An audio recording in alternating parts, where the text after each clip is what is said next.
পরিশ্রমের পর বিশ্রাম, এটাই হয়তো জীবনের সবচেয়ে বড় পুরস্কার। আসসালামু আলাইকুম এভরিওয়ান।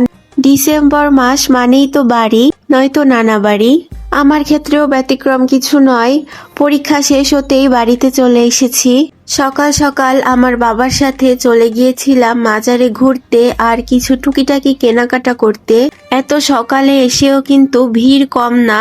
আজ হয়তো সরকারি ছুটি, তাই মনে হয় সবাই বের হয়েছে।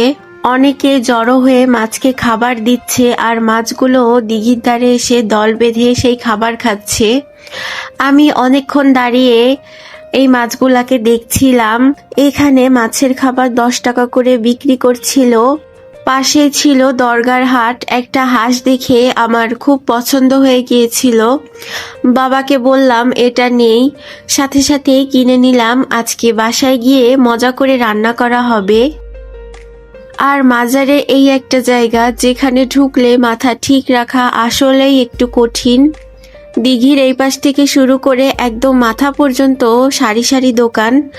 আমি আসলে ডাইনিং টেবিলের জন্য আর্টিফিশিয়াল ফুল খুঁজছিলাম। খুব বড় না, আবার একদম ছোটও না।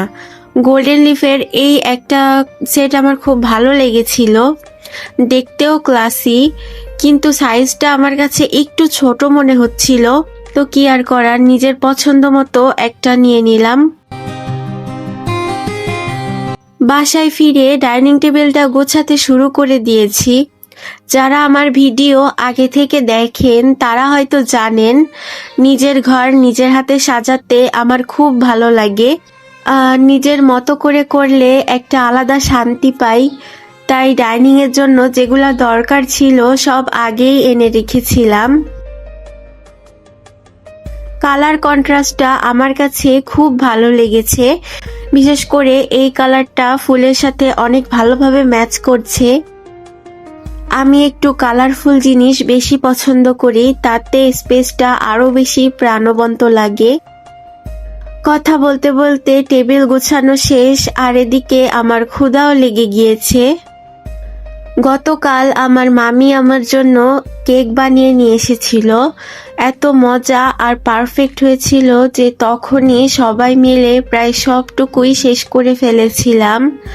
এখন মাত্র এই এক পিসই আছে, সেটাই খেয়ে নিলাম। কারণ একটু পরে আমি আর আমার আম্মু রান্না শুরু করে দিব। এখানে হাঁসটা ভালো করে কেটে ধুয়ে নিয়ে এসেছি। ওজন হয়েছিল প্রায় 2.5 কেজির মতো।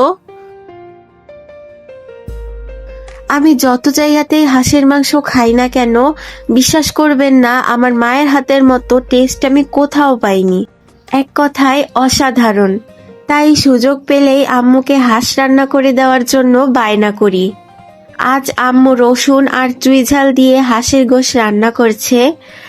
রান্না প্রায় শেষের দিকে, সেই সাথে ঝরঝরে সেয়াই পিঠাও বানানো হয়েছে। দুপুরে অনেক মজা করে খাওয়া দাওয়া কমপ্লিট করলাম। সেদিন ছিল 16ই ডিসেম্বর। চারদিকে অনেক সুন্দর করে লাইটিং করেছিল। সেগুলা দেখতে দেখতেই বাগেরহাটে পিঠা উৎসবের আয়োজন করা হয়েছিল, সেখানে চলে গিয়েছিলাম। এখানে অনেক রকম হোমমেড পিঠার স্টল বসেছিল। আর সাধারণত মেলাতে যে ধরনের স্টলগুলা থাকে অর্নামেন্টসের, সেগুলাই ছিল। তো আমি ঘুরে ঘুরে দেখছিলাম যে কিছু কেনার মতো আছে কিনা, কিন্তু যেটাতে চোখ আটকে গেল ছোট ছোট কিউট ক্যালিগ্রাফি ওয়ালমেটের দিকে। আর রুম ডেকোরেশনের জিনিস দেখলে আমি কিনবো না, এটা তো হতেই পারে না। এখান থেকেও নিজের পছন্দ মতো নিয়ে নিলাম আমার রুমের ওয়ালটা আরেকটু সুন্দর করে সাজানোর জন্য। আপনাদের কাছে কেমন লাগলো অবশ্যই কমেন্ট করে জানাবেন। এরকম ডেইলি লাইফের ভিডিও পেতে আমার চ্যানেলের সাথে থাকবেন। দেখা হবে পরের ভিডিওতে। আল্লাহ হাফেজ। আসসালামু আলাইকুম।